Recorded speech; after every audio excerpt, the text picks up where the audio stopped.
네, 안녕하십니까. 5월달 교육청 모의고사가 얼마 남지 않았는데요. 이 시점에서 지난 3월달에 있었던 2026학년도 3월달 고3 학생들의 교육청 한국사 모의고사 문제를 같이 복습을 해보겠습니다. 먼저 문제 1번 가겠습니다. 문제 1번 선사시대에 대한 문제가 나왔습니다. 크게 빗살무늬 토기에서 대형 조형물인가 이것이 나왔습니다. 그리고 이렇게 빗살무늬 토기가 나왔고 또 농경과 목축이 시작되었다. 금방 신석기라는 걸 알 수가 있겠습니다. 자, 그럼 신석기 시대에는요, 선지 2번 같이 간석기를 사용했습니다. 구석기 시대 때는 뗀석기, 신석기 시대 때는 간석기를 사용했죠. 답 2번 금방 찾았는데요. 요 문제는 나머지 선지들 보통 같으면은 뭐 구석기라든지 청동기라든지 다른 지문들이 선사시대에 대한 걸로 구성이 되어 있을 건데 요거는 선지 2번 빼고는 나머지는 다 선사시대 것이 아닙니다. 선지 1번 유령반포는요, 최소한 삼국시대 이후부터고요. 선지 3번 상평통보는 조선 후기 때, 특히 숙종 때 이후부터 이렇게 대표적으로 유통되었던 동전이고요. 선지 4번 상감청자는 고려 것이고요. 선지 5번 동맹이라는 제천행 행사는 고구려의 제천 행사가 되겠습니다. 그 다음 문제 2번을 갑니다.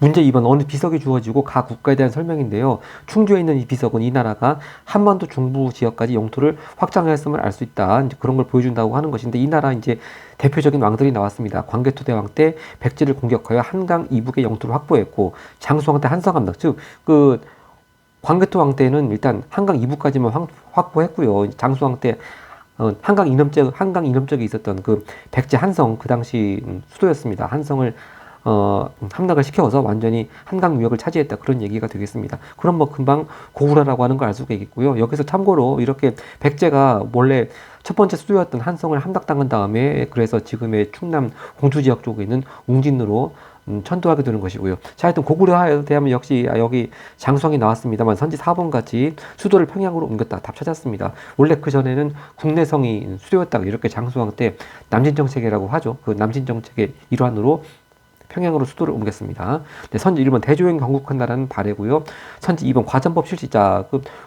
고려 전기는 전시과고요. 조선 전기는 과전법이 되겠습니다. 즉 그 신하들한테 그 토지에서 나오는 세금을 걷어갈 수 있는 권리, 즉 수도권을 주는 토지제도 이름이 고려 때는 전시과, 조선 때는 과전법인데요. 여기서 이제 특히 한능검 심화 같은 경우에는 특히 시기적으로 유의할 부분이 과전법이 조선 건국 이후부터 처음 실시가 된 것이 아니고 조선 건국하기 직전에 이제 거의 고려가 뭐 망하기 직전에 있었던 마지막 임금 홍양왕 때 원래 이 과전법이라고 하는 제도가 조선을 건국한 주축 세력인 신진 사대부들의 그 경제적 기반을 마련해주기 위해서 뭐 만들어진 제도 아니겠습니까? 그러니까 이제 조선 건국 직전에 고려 말부터 처음 실시가 되어서 조선 전기까지 쭉 이어졌습니다. 네, 선지 3번 금강가의 정복, 요건 이제 신라 법흥왕 때고요. 즉 법흥왕은 금강가를 정복했고 나중에 대가의 정복은 진흥왕 때가 되겠습니다. 또 선지 5번 22담대 왕족 파근, 요거 늘 나오는 백제, 특히 문영왕 때 얘기가 되겠고요. 문제 3번으로 가겠습니다.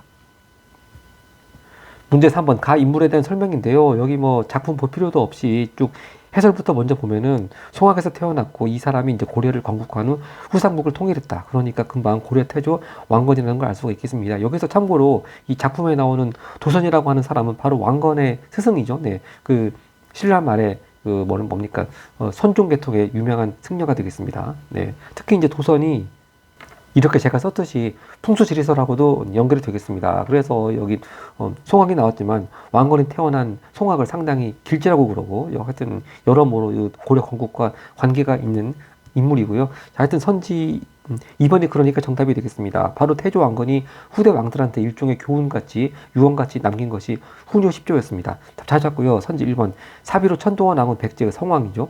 선지 3번 우삼국 정복은 신라의 지증왕이고요. 선지 4번 균역법 마련자. 원래 균역법이라고 하는 거 원래 군포를 두 필을 내던 것을 한 필로 줄여주는 제도가 되겠습니다. 이 균역법은 영조 때 처음 실시가 되었고요. 선지 5번 훈민정음 이거 볼 필요도 없겠습니다. 그 다음 문제 4번 갑니다.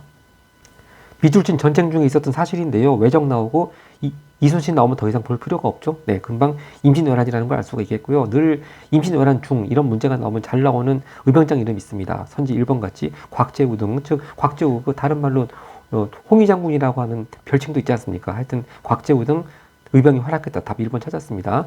네, 선지 2번 이성계가 위화도에서 회군했다. 뭐 이건 전쟁 중도 아니고 하여튼 기억 나왔으니까 일단 연도 알아두면 편합니다. 조선이 건국된 해가 즉 고려가 망한 해가 1300 92년인데 이 위화도 회군은 그로부터 4년 전 1388년에 있었고요. 선지 3번 윤관의 건의로 별무반이 편성되었다. 이건 12세기 초의 얘기죠. 네, 이렇게 윤관이 별무반을 편성하고 여진족을 몰아내고 동북구성을 쌓았다. 이렇게 연결이 되겠습니다. 또 선지 4번 강감찬이 귀주해서 적군을 대표했다. 여기 적군은 바로 거란군이죠. 즉 거란 3차 침입 때 이 강감찬의 귀주 대첩이 있었습니다. 또 선지 5번 을지문덕 살수대첩. 이거 뭐 볼 필요도 없고요. 그다음 문제 5번을 갑니다.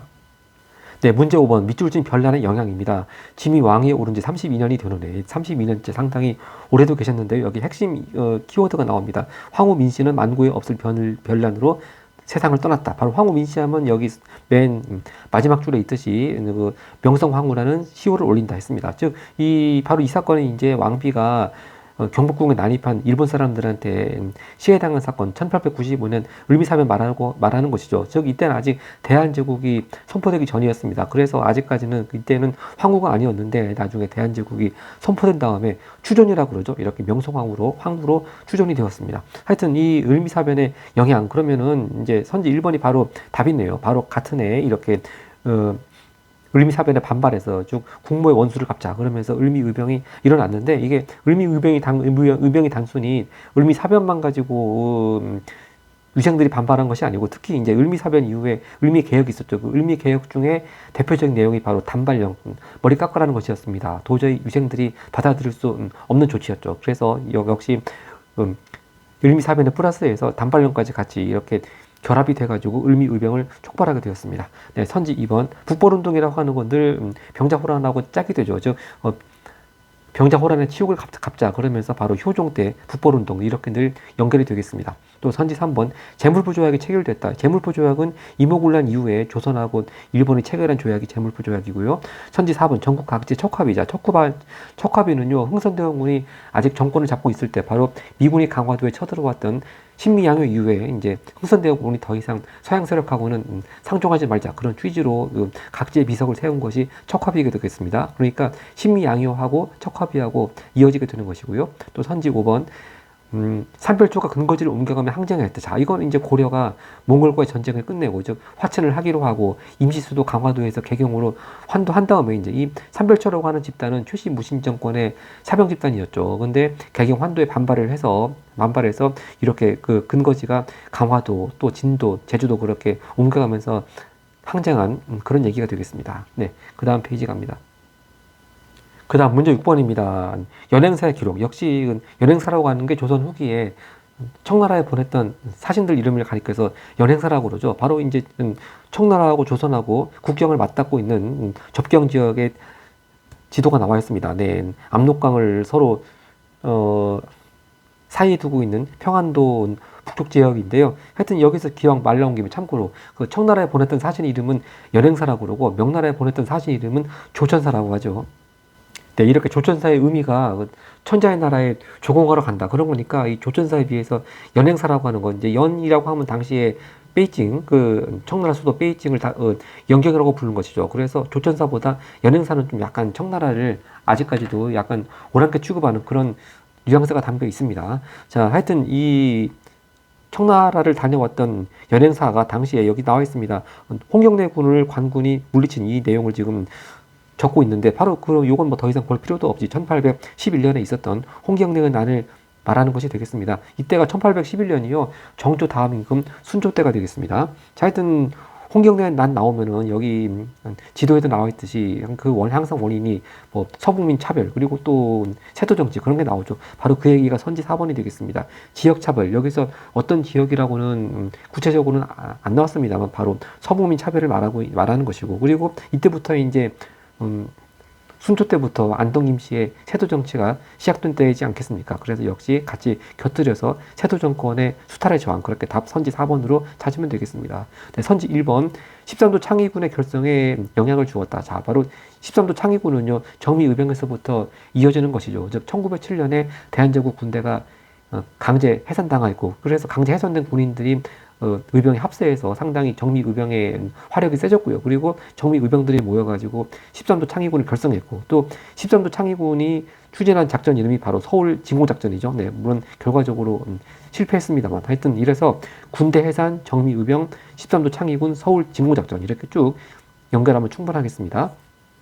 또 선지 2번입니다. 조선 책략의 유포에 반발하여 일어났다. 이 조선 책략이라고 하는 거는요, 김홍집이 일본에 수진사로 갔다 와서 청나라 외교관이 쓴 책, 바로 이 조선 책략에서 미국과의 수교를 권장하는 거지 않습니까? 당연히 그 유생들의 반발을 일으켰습니다. 바로 그래서 대표적인 위정척사 운동 중에 하나로 1881년에 있었던 사건이 바로 영남 만인소가 되겠죠. 근데 그럼에도 불구하고 조선 정부는 그 다음에 82년에 바로 최초로 서양과 수교를 맺은, 즉 조미 수요 통상 조약을 체결하게 됩니다. 네, 선지 3번. 대한매일신보 등 언론의 지원을 받았다. 요거 늘 나오는 국채보상 운동 말하는 것이고요. 또 선지 5번. 훈구 세력과 사림 세력의 대립으로 발생. 요거는 조선 전기 때 사화 말하는 거죠. 즉 연산군 때 무호사화, 갑자사화, 또 중종 때 기묘사화 이런 거. 여기서 즉 사화는 그 살인할 때 그 사자가 되겠습니다. 즉 선비사자죠. 네, 그다음 문제 7번을 갑니다.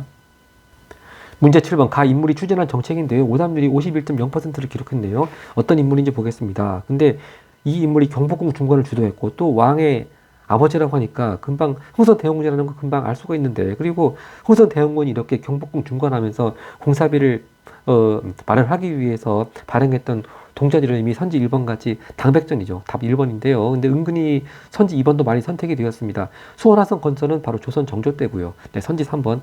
독서 상품가라고 하는 건 이건 이제 신라 하대가 시작되었던 8세기 말이죠. 네, 원성왕. 요건 뭐 언제나 정답이 될 수 없는 선지고요. 선지 4번. 노비안건법은 고려 4대 임금 광종 때고요. 선지 5번. 전민변정도감. 요건 또 공민왕의 개혁정책으로 잘 나오는 얘기가 되겠습니다. 그 다음 문제 8번 갑니다.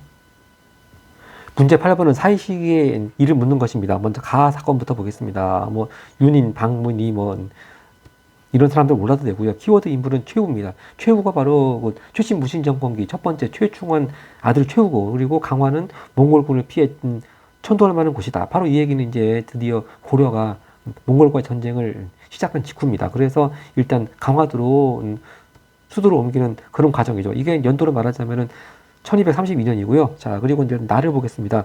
원에 상서 올려서, 즉 글을 올려서 어쩌고저쩌고 하면서 결국 기철등이 처형됐고, 바로 대표적인 친원파 아니겠습니까? 그리고 맨 아래쪽에 상성 총관부 공격이라고 나왔습니다. 그럼 이제 나 사건은 일단 원간섭기가 지나고, 원나라 힘이 좀 원간섭기가 완전히 지난 것은 아니고 원간섭기가 시작이 되었고, 근데 쭉 가다가 원나라 세력이 좀 약해질 때 이제 더 이상 공민왕은 그 호칭 앞에 충주 안 붙입니다. 바로 그거부터가 원나라 세력이 많이 약해졌다는 얘기죠. 바로 그리고 또 공민왕 때 반원 정책의 하나로 늘 나오는 것이 상성 총관부 공격이 되겠습니다. 자, 그럼 그 사이에 들어갈게. 이제 가는 이제 고려가 몽골과 전쟁을 시작한 초기의 기후, 그리고 나는 원간섭기 거의 뭐 끝나갈 무렵의 얘기니까, 그럼 그 사이는 뭐 원간섭기가 한창일 때 얘기가 들어가면 되겠습니다. 바로 그 얘기가 선지 1번이 되겠네요. 바로 이 정도 횡성이라고 하는 게 일단 원나라 특히 쿠빌라이 칸이 있을 때 고려하고 두 차례에 걸쳐서 여목연합군 만들어서 일본 공격하지 않았습니까? 그때 설치된 기구가 정동 횡성입니다. 여기 정자는 정복한다 할 때 정자고, 동은 일본을 가리키는 말이죠. 근데 다 아시는 바와 같이 태풍으로 인해 가지고 두 번 다 일본 공격 실패했고요. 그럼에도 불구하고 계속 몽골은 정동 횡성 이문소라고 그래가지고 고려 내정을 간섭하는 기구를 계속 남겨두었죠. 그러다가 이렇게 공민왕 때 반원 정책의 하나로 역시 정동행성 이문소를 폐지했다. 그렇게 스토리가 나가겠습니다. 네, 선지 2번. 아간파천. 요거는 또 고종 때 얘기지 않습니까? 아까 전에 문제 5번에 을미사반 나왔습니다만, 이렇게 경복궁 안에서 왕비가 시해당하는 일이 발생하고 하니까 고종이 신변의 안전도 느끼고 하다, 겸사겸사 이유로 해서 1896년 2월에 러시아 공사관으로 피신한 사건, 그것이 아간파천이 되겠습니다. 그래서 을미사변하고 아간파천하고 이렇게 인과관계가 연결되는 것이고요. 선지 3번. 구주 오소경 체제 정비. 자, 이건 신라가 통일 직후에 바로 신문왕 때 그렇게 정비한 지방 행정구역을 가리켜서 구주 오소경이라고 하죠. 또 선지 4번. 제너럴 셔먼후 사건이 발생했다. 이것도 평양에서 발생한 사건입니다. 즉, 이 제너럴 셔먼후 사건이 아까 전에 그 척화별 때 나왔던 신미양요의 발단이 되었던 사건이죠. 그리고 아까 전에 문제 5번에 선지 4번에도 나왔지만 바로 신미양요 이후에 흥선대원군이 척화비를 세웠다고 그랬습니다. 그래서 제너럴 셔먼후 사건, 신미양요, 척화비 이렇게 쭉 인과관계가 이어지는 것이고요. 선지 5번. 서희가 소손령과 위구 담판을 벌였다. 여기 이제 소손령은 바로 거란 장수죠. 바로 이게 뭐겠습니까? 거란 1차 침입 때 서희가 이렇게 단판을 벌여서 강동 6주를 획득한 그 얘기가 되겠습니다. 그 다음 문제 9번 갑니다. 자, 문제 9번 어느 개혁에 대한 얘기인데 오답률이 58.7%를 기록했네요. 네, 문제 9번이 오답률이 58.7%를 기록할 만큼 좀 높게 나왔는데, 자, 청원사하고서 제일 첫 줄에 키워드 인물이 나와 있습니다. 저는 김옥균의 아내입니다. 죽은 남편은 25년 전. 아, 그럼 이것이 바로 갑신정변 얘기하는 걸 텐데, 갑신정변이 1884년이니까 이때부터 25년이 흘러갔으면 1909년이네요. 거의 한일합방 직전이 되겠습니다. 자, 이렇게 여기 쭉 갑신정변의 흐름이 나와 있습니다. 3일 만에 청군의 공격을 받아 실패하고 일본으로 망명했다. 근데 보통 이 갑신정변 때 김옥균 같은 급진 괴합파 사람들은요, 옛날 말로 흔히 역적은 삼족을 멸한다. 그래가지고 다 온 가족이 몰살당하지 않았는데 아직까지 그래도 아내하고 자식은 남아 있네요. 자, 하여튼 갑신정변을 말하는 것이고, 자, 근데 아마 오답률이 높게 나온 게 이것이 갑신정변이라는 걸 알았다 하더라도 아마 갑신정변 때 급진 괴합파들이 어떤 주장을 했는가를 좀 헷갈려가지고 오답들이 나왔던 것 같은데, 일단 정답은 선지 4번입니다. 이 급진 개화파들이 개혁 정강이라고 해서 주장했던 내용 중에 선지 4번 같이 인민평등권을 제정하자도 있었습니다. 자, 선지 2번이 많이 좀 선택이 됐는데, 이 현량과라고 하는 건 조선 중종 때 바로 살인파의 대표적인 개혁파인 바로 조광조가 주장했던 것이죠. 즉 과거제를 보완해가지고 일종의 청거제 같은 것인데, 그래서 조광조가 현량과라고 하는 거 시행하자고 했는데 나중에 기묘사월 이래가지고 다 화를 입은 다음에 현량과도 없어지게 되는 것이고요. 네.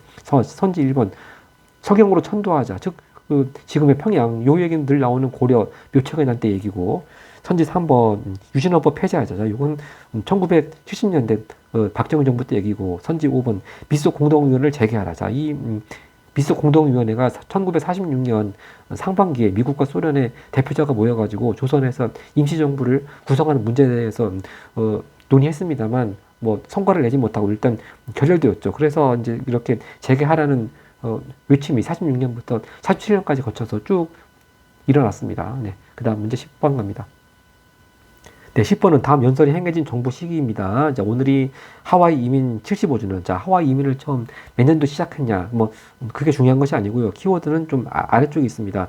작년에 수출액 100억 달러를 통과했다, 돌파했다. 이때가 이제 처음 100억 달러 돌파한 때가 한눈금에 잘 나오는 합니다만, 박정희 정부 때 1977년이 되겠습니다. 근데 여기서 작년이라고 하니까 이 연설이 나올 때는 1978년이 되겠죠. 그래서 아직까지는 이제 불과 1년만 있으면 박정희 정부의 비극적인 사건인 11.6 사건이 벌어지는 것이 이제 1년밖에 안 남았습니다만, 하여튼 아직 이 자료까지는 박정희 정부 때입니다. 자, 그러면 박정희 정부 하면 늘 대표적인 경제정책이 있죠. 선지 5번 같이 경제개발 5개년 계획이 추진되었다. 이게 답이 되겠습니다. 그 첫 번째 제1자 경제개발 5개년 계획은 박정희 대통령이 정식으로 대통령 취임하기 직전인 1962년부터 처음 시작이 됐고요. 그래서 쭉 5년 단위마다 2차 계획, 3차 계획 그렇게 쭉 추진되었습니다.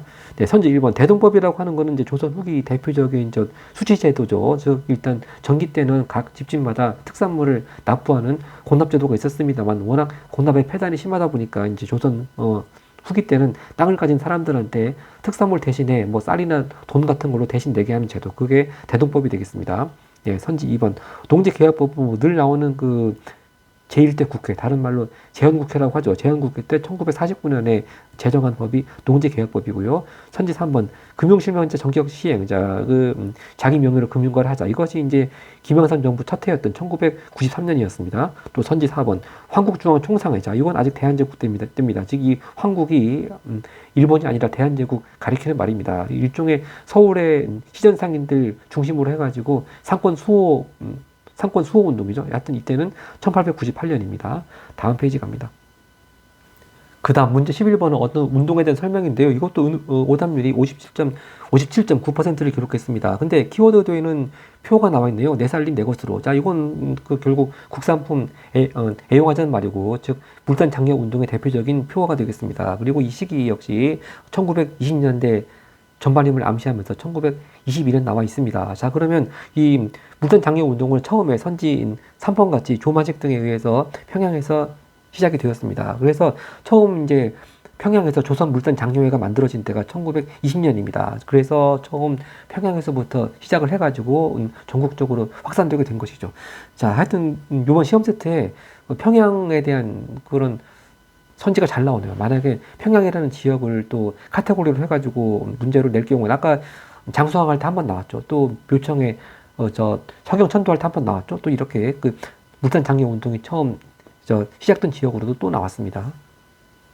아, 그리고 하나가 또 있었죠. 바로 신임양의 발단이 되었던 제너럴 첨언호 사건도 있었고요. 네, 하여튼 평양을 중심으로 해서만 해가지고만 평양을 중심으로만 해서도 얼마든지 이번 시험 세트에 그 중요한 사건들이 많이 나와 있네요. 자, 하여튼 답은 3번 찾았는데 선지 1번이 많이 선택이 되었습니다. 통감부의 방해를 받았다. 아, 이거 아마 조선 총독부하고 통감부를 헷갈렸던 것 같아요.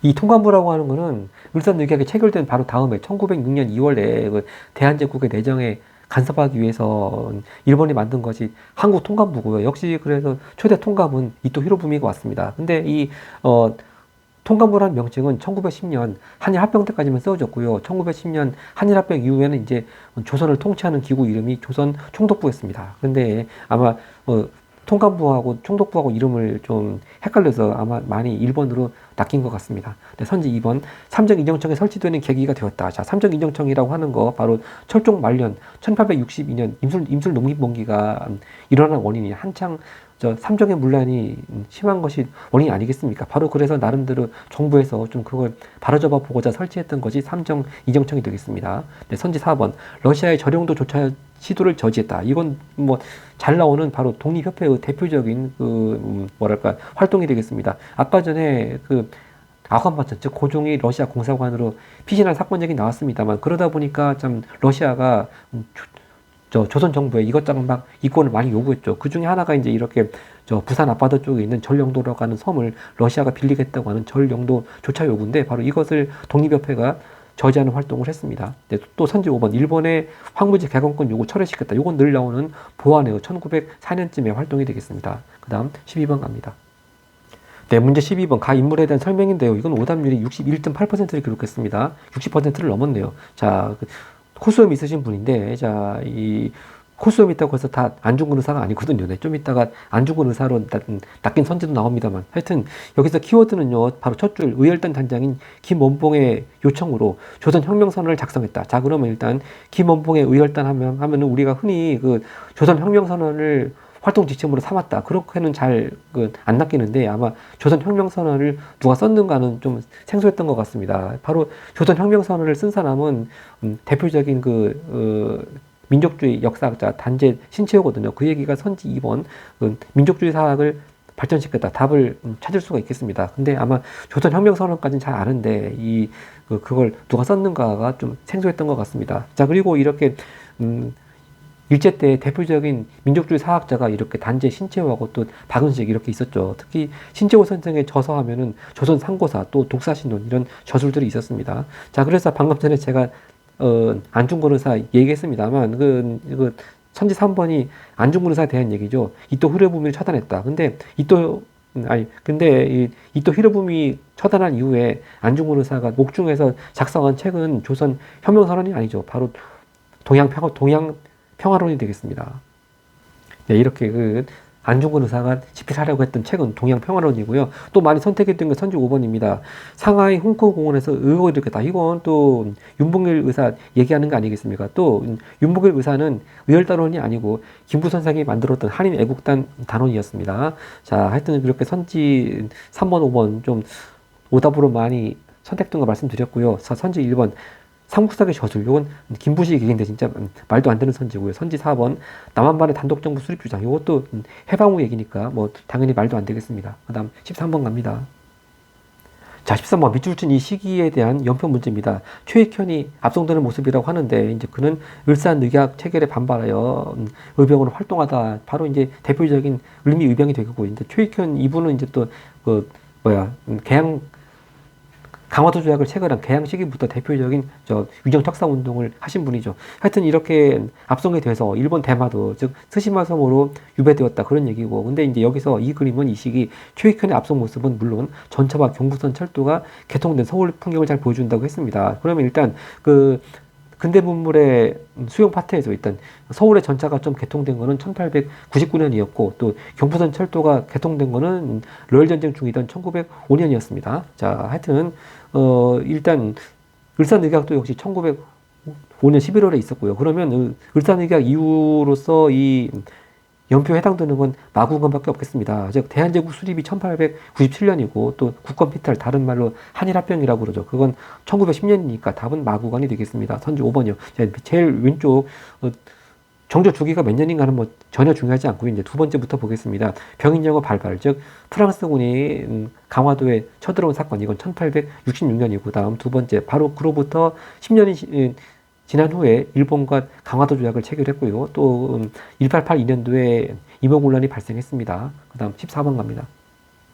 14번 가운동의 영향입니다. 자, 일단 민족대표 33일이 나왔고 또 고종의 장례를 즈음했다고 나왔으니까 금방 3.1운동이라는 걸 알 수가 있겠습니다. 그럼 늘 나오는 3.1운동의 영향그룹 선지 4번 같이 대한민국 임시정부가 수립되었다. 답 찾았습니다. 선지 1번 비변사라고 하는 거는요, 좀 한참 거슬러 올라가죠. 일단 조선 중종 때 삼포외란이 있었습니다. 그래서 삼포외란을 계기로 해서 이때는 근데 임시기구로 설치가 되었다가 또 명종 때 을묘외변을 계기로 해서 또 상설기구가 되었다가 이제 조선 후기 때 들어와서 임진왜란 병자 호란을 거치고 특히 19세기 때 세도정치 시기가 하면 완전히 뭐 의정부가 유명무실해질 만큼 거의 뭐 국정 최고기구처럼 되었다고 했습니다. 그런 비변사고요. 선지 2번 신민회가 조직되었다. 자, 신민회는 아직 대한제국이 망하기 전에 1907년에 만들어진 비밀 글사입니다. 그리고 신민회의 특징은 뭡니까? 일단 공화정을 지향했다고 하는 것이고 최초로 이제 국외 독립운동 기지를 건설했죠. 바로 대표적인 그 지역이 서간도 지역의 삼원도가 되겠습니다.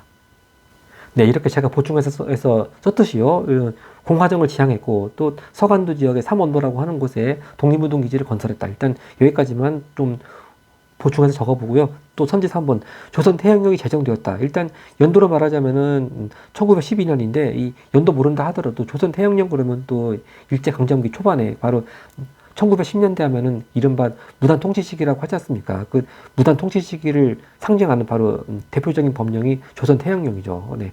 또 선지 5번 대통령 직선제 개헌이 이루어졌다. 이건 1987년 6월 민주항쟁의 결과로 지금 현행 헌법같이 직접 대통령을 국민이 선거로 뽑는 대통령 직선제 개헌이 이루어진 것이고요. 그 다음 15번 갑니다. 자, 15번 문제는 일제강점기 무장투쟁부대에 대한 얘기인데 이것도 오답률이 64.8%가 나왔습니다. 근데 키워드가요, 최근 미국 전략정보국 얘기 나오고 국내 진공작전 얘기가 나왔습니다. 그럼 이렇게 미국 전략정보국 또 국내 진공작전 얘기 나오면 바로 대한민국 임시정부가 1940년에 충칭에서 창설한 바로 그 임시정부 산하의 한국 광복군 얘기하는 것인데 특히 뭐 모의고사가 단답식처럼 한국광복군 부대 이름을 쓰라는 것도 아닌데 은근히 한국광복군에 대한 문제가 나오면 오답률이 좀 높게 나옵니다. 하여튼 이제 이 잠깐 참고로 보자면 이렇게 국내 진공작전을 준비하고 있었는데 이렇게 예상외로 빨리 일본이 항복을 하는 바람에 이 작전을 실행할 수 없는 거를 좀 아쉬워하는 그런 내용이 나오고요. 하여튼 늘 나오는 것이 한국항복군 하면은 여기 자료에 있듯이 국내 진공작전이 나오든지 또는 선지 5번 같이 인도 미얀마 전선 투입 이거밖에 뭐 늘 나오는 것이 없습니다. 근데 여기 이제 인도 미얀마 전선 투입은 여긴 빠져있지만 영국군하고 같이 협력을 한 것이고요. 자, 근데 선지 3번이 은근히 많이 선택이 되었습니다. 근데요, 아마 여기 이제 인천 상륙작전 얘기 나오고 또 이제 인천 상륙작전을 메가더 장군이 이끌었다 하다 보니까 이것도 자료에 여기 미국이 나와 있다 보니까 아마 그런 것 같은데, 자, 그래도요, 일단 그 인천 상륙작전은 6.25 때 얘기가 아니겠습니까? 그리고 이때 뭐 여기서 이거 그 부대에 대한 얘기니까 이걸 굳이 뭐 찾자면은 유엔군과 또 한국군 연합해서 한 것이고요. 자, 선지 1번. 베트남 전쟁에 파병되었다. 이건 이제 나중에 박정희 정부 때 얘기입니다. 특히 1964년 또 65년부터 전투부대가 파병되기 시작했고요. 그래서 기왕 부대 이름 말하자면은 뭐 동물 이름을 따왔습니다. 맹호부대, 청룡부대, 백마부대 그런 부대들이 파병되고요. 선지 2번. 청산리 대첩에서 활약했다. 일단 청산리 대첩은 1920년이었고요. 이제 그 여러 부대가 연합했습니다만 대표적으로는 김좌진 장군이 이끌었던 북노군정서, 그리고 이제 앞전에 봉동전투를 이끌었던 홍범도 장군의 대한독립군, 그런 부대들이 활약했고요. 또 선지 4번 고종의 밀명을 받아 조직되었다. 이건 뭐 정식 군사 조직이라기보다는 일종의 비밀 결사단체인데, 바로 그 국내에서 1910년대 대표적인 비밀 결사단체 하면 잘 나오는 것이 바로 임병찬이 만들었던 독립의금부가 되겠습니다. 근데 여기서 임병찬 그러면 방금 전에 문제 13번에 스시마 섬에 유배 갔다가 돌아가신 최익현 얘기가 나왔는데, 바로 임병찬이 최익현의 제자가 됩니다. 그래서 최익현이 스시마 섬에 유배될 때 같이 갔거든요. 근데 스시마 섬에서 최익현이 사망했을 때 일단 임병찬은 석방이 되었습니다. 하여튼 그 고종의 밀명을 받아 조직된 것은 임병찬의 독립의금부고요. 네, 이런 다 봤죠? 네, 그 다음 페이지 가겠습니다. 네, 16번은 각 운동에 대한 설명인데요. 우금치 얘기가 나왔고 또 농민군 얘기가 나와 있습니다. 일단 해설을 보겠습니다. 자료는 우금치 전투 상황 얘기 나오고, 이제 이 당시, 즉 운동 당시 일본군의 경복궁 기습 점령에 반발하여 다시 봉기했다 했습니다. 즉 다시라고 하는 건 일단 해산했던 얘기인데, 바로 이 동학 농민운동 때 일단 동학 농민군이 전주성을 점령한 다음에 정부하고 전주 화약을 맺지 않습니까? 그래서 일단 해산되었는데, 그럼에도 불구하고 일본군은 조선 땅에서 물러가기는커녕 이렇게 경복궁을 갑자기 기습 점령하고, 또 심지어는 청일전쟁까지 일으켰죠. 그래서 다시 이제 가을에 그 농민군이 다시 봉기하게 된 얘기가 나와 있습니다. 그러다가 이렇게 공주 근처에 우금치에서 거의 전멸하다시피 패배한 얘기가 됩니다. 그래서 이 선지 1번 나오듯이 바로 뭐 동학농민운동을 주도한 사람은 전봉준 얘기 나오지 않습니까? 그래서 우금치 전투에서 전봉준 장군은 체포가 돼서 압송되게 되는 것이죠. 네, 선지 2번 4.13 호원 조치를 반대했다. 자, 4.13 호원 조치라고 하는 게 이제 바로 이 87년 6월 민주항쟁 전 상황이죠. 즉 호원이라고 하는 게 당시 헌법대로 다음 대통령을 뽑겠다. 그러니까 이제 그 당시 헌법은 일단 그 대통령 직선제가 아니고 간접으로 체육관에서 선거인단을 뽑는 선거였습니다. 그래서 전두환 정부 말기에 그 다음 대통령도 역시 직선이 아닌 간접 선거로 뽑겠다는 그런 조치를 발표한 전두환 정부의 발표가 4.13 호원 조치인데, 이제 거기 반발해서 이렇게 87년 6월 민주항쟁이 일어났고요. 그래서 아까 전에 문제 14번 선지인 5번에서 봤듯이 87년 6월 민주항쟁의 결과로 현행 헌법과 같은 대통령 직선제 개헌이 이루어지게 되었다고 했습니다.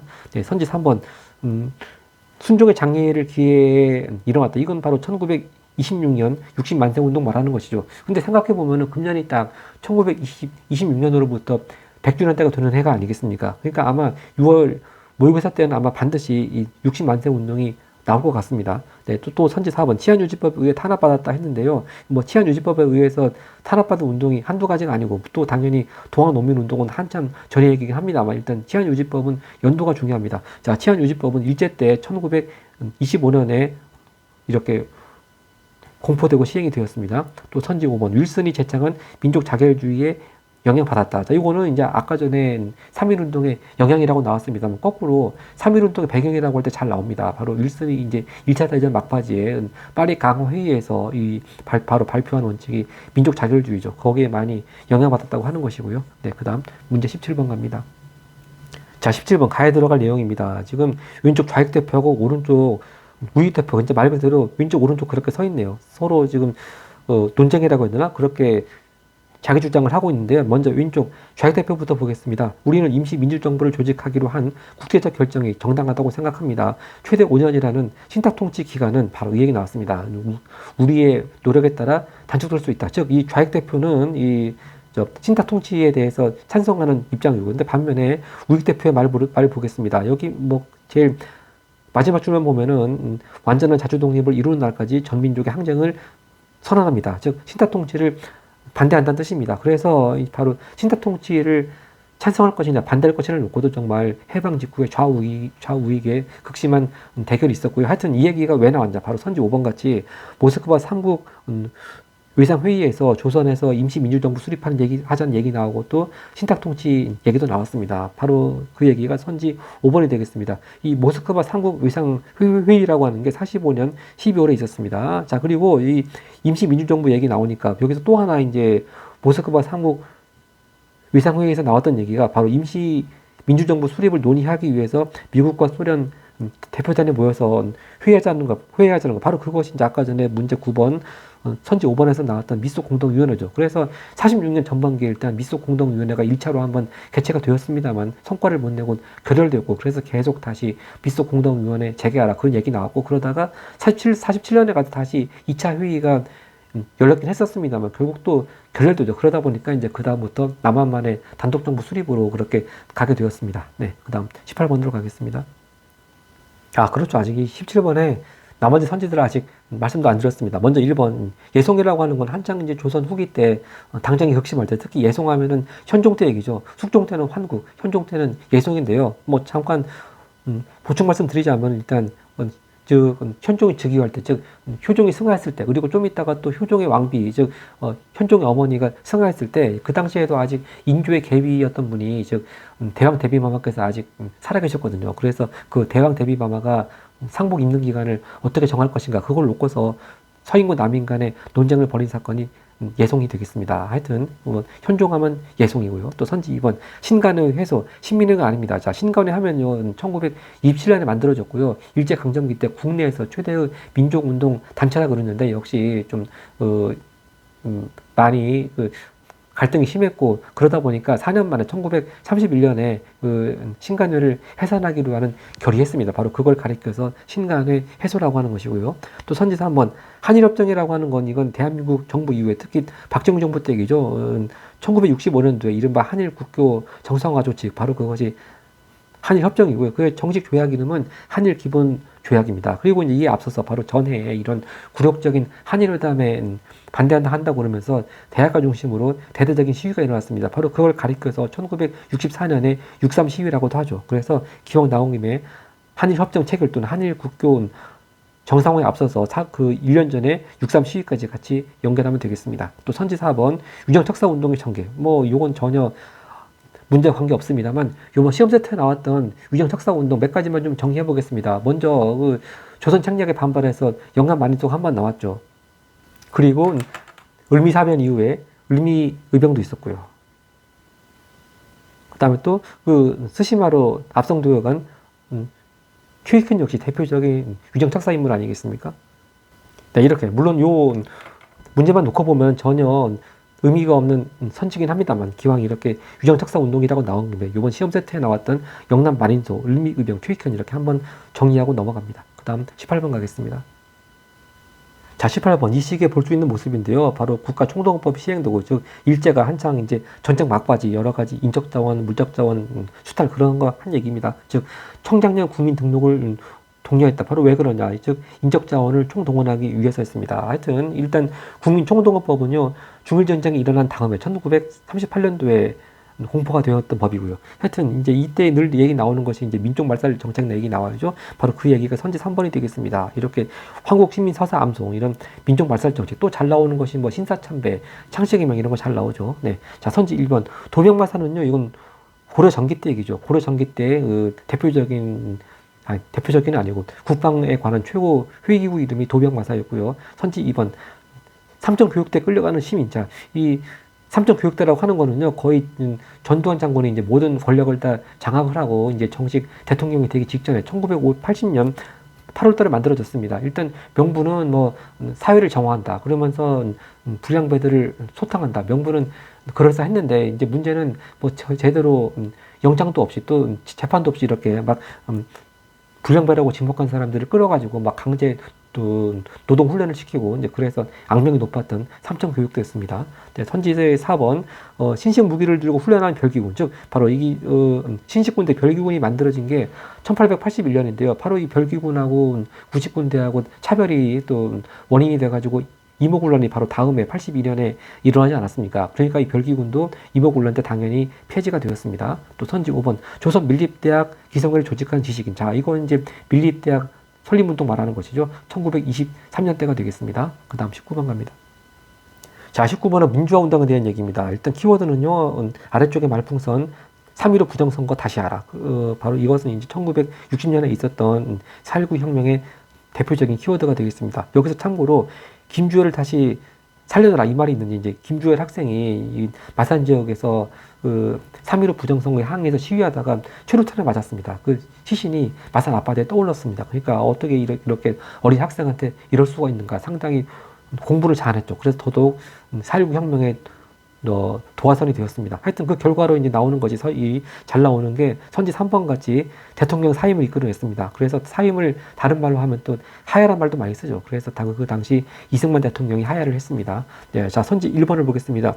헌 6조 채택. 요건 이제 잘 나오는 그 1898년에 있었던 독립협회의 활동이죠. 특히 이때 이제 정부 고위관리까지 참석한 대중집회, 즉 관민공동회에서 정부의 건의사항이라고 해서 헌 6조 채택했고요. 제일 잘 나오는 것이 중추원을 개편해서, 즉 중추원을 의회 비슷하게 개편하자. 그 얘기가 늘 제일 잘 나오는 헌의 6조의 대표적인 내용이 되겠습니다. 또 선지 2번, 조선 형평사가 주도했다. 이건 이제 일제강점기 때 얘기죠. 즉 1923년에 있었고, 또 지역으로 말하자면 경남 진주 지역입니다. 그러니까 이때 이미 법적으로야 이제 백정 신분이 없어졌습니다만 여전히 사회적으로나 관습적으로 백정 신분이었던 사람들에 대한 차별은 남아 있었습니다. 그래서 백정 신분이었던 사람들에 대한 차별 철폐 운동으로 해서 형평 운동이 일어났고요. 1923년, 특히 이제 금년 2027학년도 대비해서 EBS에서 수능 특강 독서가 나왔죠. 근데 바로 이 수능 특강 독서에서도 이제 어떤 지문이 이렇게 백정에 대한 차별 철폐와 형평 운동에 대한 지문이 나왔었거든요. 그래서 저희 채널에서 일찌감치 이 지문에 대해서 영상 찍어서 올렸습니다만 별로 안 보셨던 것 같습니다. 네. 자, 그다음 선지 4번 봅니다. 신군부의 권력 장악에 저항했다. 이건 바로 1980년에 있었던 5.18 광주 민주화 운동이 되겠습니다. 여기서 신군부라고 하면은 주로 전두환 장군, 노태우 장군 그런 인물들 말하는 것이고요. 또 선지 5번 헤이그 특사 파견의 계기가 되었다. 자, 이제 고종이 이준, 이상설, 이휘종 이런 세 분의 밀사를 파견한 사건, 바로 그 계기는 을사내각의 부당함을 알리기 위해서였고요. 이제 또 결과도 중요하죠. 헤이그 특사 파견의 결과로 결국 고종은 일본에 의해 가지고 강제 퇴위가 되었습니다. 그다음 이제 마지막 20번을 갑니다.